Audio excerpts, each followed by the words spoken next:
بسم اللہ الرحمن الرحیم۔ ناظرین کرام، سیدنا امام حسین رضی اللہ تعالی عنہ کے علم سے محبت، آپ کا علم سے لگاؤ کتنا تھا، اس واقعے سے اندازہ لگائیے گا کہ نواسہ رسول سیدنا امام حسین رضی اللہ تعالی عنہ کے پاس ایک مرتبہ ایک اعرابی یعنی دیہاتی عرب کا رہنے والا ایک شخص آیا سائل بن کر اور آ کر سلام عرض کی اور سوال کرتے ہوئے کہنے لگا کہ میں نے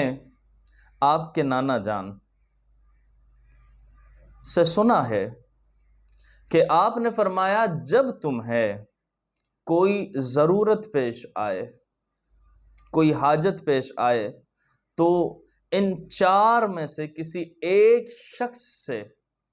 سوال کرنا، ان چار میں سے جس کے اندر یہ چار علامتیں پائی جائیں اس شخص سے حاجت پیش کرنا، سوال پیش کرنا۔ اور پھر کہنے لگے کہ وہ علامتیں جو بتائی تھی وہ یہ تھی، آپ کے نانا جان نے فرمایا کہ اہل عرب کے شریف آدمی سے سوال کرنا، یا پھر اپنے سخی آقا سے سوال کرنا،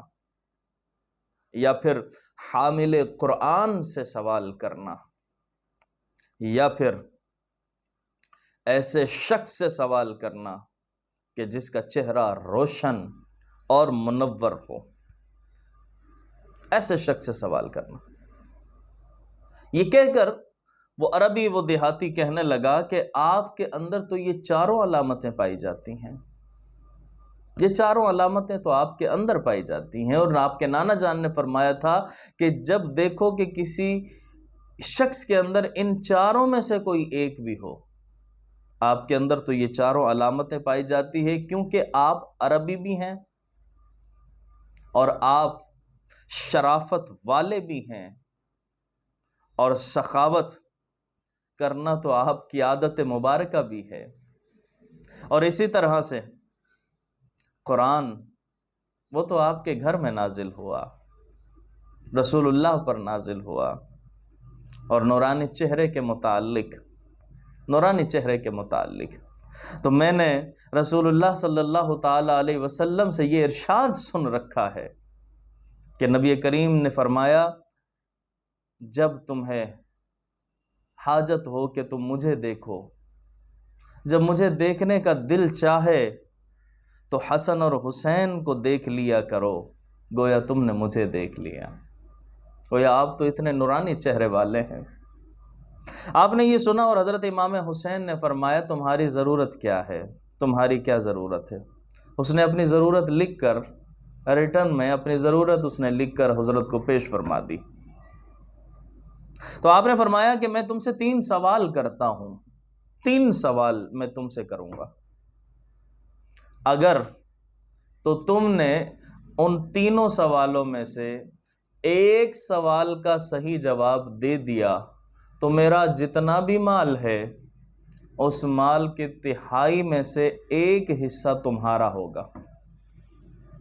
اور اسی طرح سے اگر تم نے 2 سوالوں کے جواب صحیح دیے تو 2/3 مال تمہارا ہے، اور اگر تینوں سوالوں کے درست جواب دے دیے تو میرا سارا کا سارا جو مال ہے وہ تمہارا ہو جائے گا۔ اور آپ نے مال کا جو تھیلا تھا، جو مال تھا آپ کے پاس، اس مال کے تھیلے کو اس شخص کے سامنے رکھا، اس اعرابی کے سامنے رکھ دیا اور اس کی طرف بڑھا دیا، اور پھر پہلا سوال کیا اس سے، اور وہ پہلا سوال کیا تھا؟ سب سے افضل عمل کیا ہے یہ بتاؤ، کہ سب سے افضل عمل کیا ہے؟ اس نے عرض کی اللہ پاک پر ایمان لے کر آنا یہ سب سے افضل عمل ہے، اللہ رب العزت پر ایمان لانا سب سے افضل عمل ہے۔ پھر آپ نے دوسرا سوال فرمایا کہ ہلاکت سے نجات کس طرح مل سکتی ہے،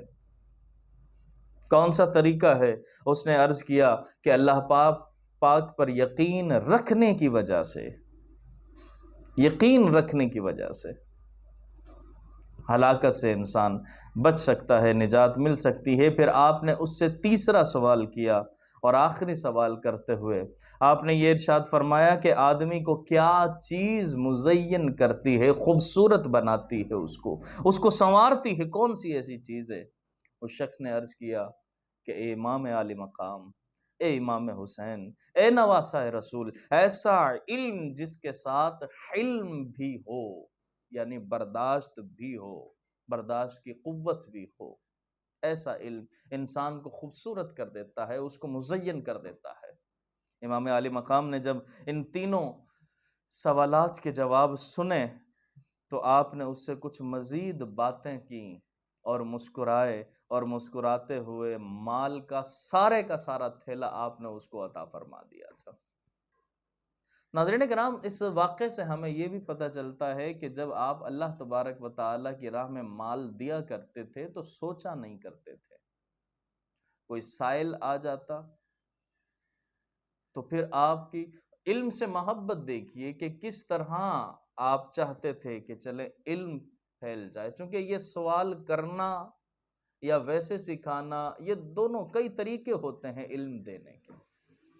تو امام عالی مقام اس ذریعے سے بھی لوگوں کو علم سکھا رہے ہیں، لوگوں کو علم دے رہے ہیں۔ تو ہمیں بھی آپ کی سیرت پر عمل کرتے ہوئے علم سیکھنے اور سکھانے کی طرف رغبت ہونی چاہیے۔ ہم بھی لوگوں کو سکھائیں جو ہمارے پاس ہے، اور اگر کہیں علم سیکھنے کا موقع مل رہا ہے تو ہم اس سے وہ سیکھیں بھی علم۔ اللہ سے دعا کریں کہ آپ کی سیرت پر عمل کی توفیق عطا فرمائے۔